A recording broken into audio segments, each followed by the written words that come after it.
Another fan war. Catherine Bernardo's mother, Min, on the spotlight after her controversial post.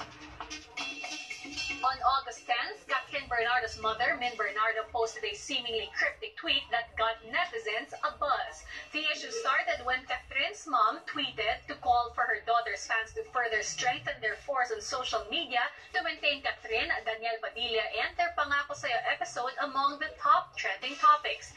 It was then followed by this tweet, quote, "Guys, let's be proud na tayo ang ginagaya. Mas masaya ang mahirap ang nanggagaya." End of quote. Her followers immediately responded to her post asking who she was pertaining to as nanggagaya. Other netizens also immediately leapt to the conclusion that Mommy Min's tweet was referring to another love team and fandom, JD. Some Katniel fans agreed to her tweet while some reacted negatively against Catherine's mom. Some expressed their thoughts on maintaining peace among fandoms instead of igniting word wars. Katniel and Jadine fans share their thoughts on the matter. Kita naman po yung tweet niya, hindi naman po siya nag-refer ng pangalan or anything about Jadine. Hindi po namin masisisi yung mga fans na mainis kasi may iba't ibang perception and viewpoints po ang bawat tao, di ba? Bali, nandun lang po kami sa side ng positive. So, nakakalungkot po. Pero kahit hindi niya po sinabi na straight to the point na, kumbaga, Janice po yung nanggagaya, parang as a whole po, general, sinasabi niya. Pero parang, syempre naman po, sa tao, ang interpretation nun, magiging iba po. Depende na lang po. Ay, karamihan naman po sa mga fans ngayon ng mga love teams is teams po which is parang hindi po ganun kabukas yung isip nila. Na parang yung mga matatanda na lang po yung makakaisip na ay ganito yan as a general nila sinasabi, hindi yung meron silang itinutukoy na dito lang sa isang love team na to. Natural lang po yan eh. Dahil since po ngayon, ayun po yung love team ng Katniel, tapos may love team ng Jadine, nagkasabay pa po sa primetime bida. So, hindi po maiiwasan talaga na pagkumparahin yun. Malungkot na masaya. Malungkot in a way na parang nagkakaroon nga sila ng bashers. Masaya at the same time kasi po parang nakikilala na sila, nagiging sikat na po sila. Hindi lang po dito sa Pilipinas, kundi po pati na rin po sa ibang bansa. Sa tingin namin, hindi po. Wala naman po siya kasi binabanggit na pangalan sa tweet. Kaya mahirap po mag-conclude ng ganun na lang. So, wag na lang po tayong mag-assume kung ano man yung tweet ni Vitamin. As long as wala pong binabanggit na pangalan. Nagkakaroon naman po siya ng issue kasi syempre, dahil siguro po dahil rin sa yung mga ibang, sa mga supporters po kasi parang lalo nung pinapalaki lang nila yung issue. Pero kung sa Jodine naman po, sa Katniel, wala naman po. We also sought some press people's views on the ongoing rivalry between the love teams and how it affects the industry. Actually, ang mga ganong klaseng clash ng mga fans, no, hindi na yun bago eh. Like, even started noon sa panahon pa ni Susan Roses, di ba, Rosemary Sonora, Mida Blanca, pero ang pinaka-high talaga ng mga love teams, yung Gayan Pete, at saka V and Bot, di ba? So, ibang klase yun. Kumbaga, phenomenal yun. Sa panahon ngayon ng Katniel, at panahon ng Jadine, at saka si Enrique, at saka si Liz Soberano, sila yung present generation. For me, kung tatanungin mo, parang it helps. Kasi parang it's a healthy competition. Lahat sila nakikinabang. Syempre, ang nag-aaway-away lang mga fans. Kasi they are solid sila eh, sa mga iniidolo nila. Pero, ang negative effect, sila nag-aaway-away, which shouldn't be, di ba? Kasi we should support the respective idols, pero not that expense na mag-aaway-away sila. Nauna na yung Katniel eh. Andyan na sila eh. The mere fact na tinuring silang king or queen, nauna sila sa Jadine.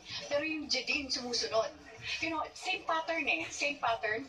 In the same manner na pareho din ng captive, fans, no? Mga bata. So, I don't think na may kaibahan. Parang I think iisa ang kanilang direksyon. Yung isa kasi pareho sila ng mga bata.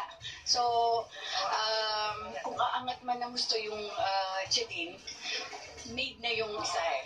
Made na yung Katniel eh. Diba? So, hindi cannot be there forever. May susunod at may susunod sa kanila. It's a healthy competition dahil hindi na magiging parang kampante ang Katniel kasi meron ng threat eh.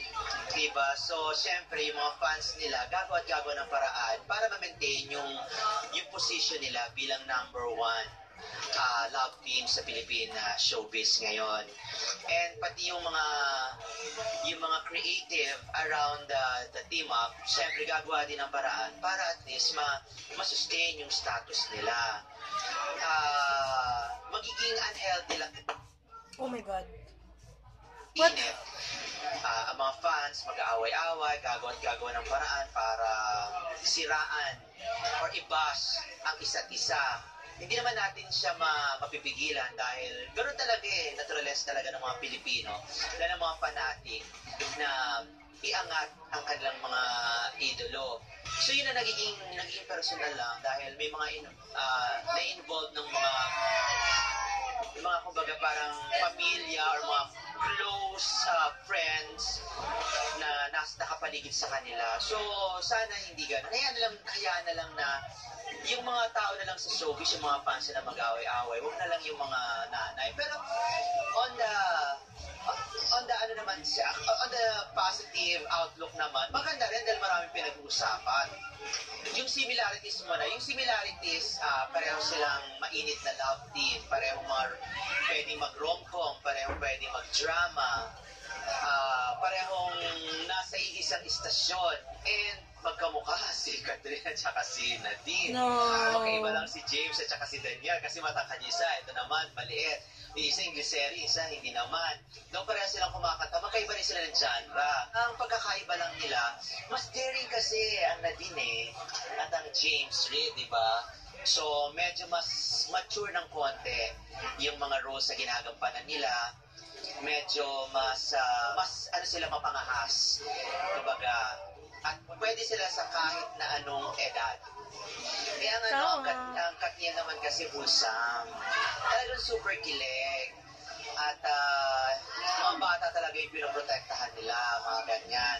Maganda rin naman yun kasi meron ka pang aabangan. Even before the issue started, Katniel and JD love teams have always been pitted against each other. A rivalry which they say is just part of the job, especially now that their teleseries air back-to-back. And that is it for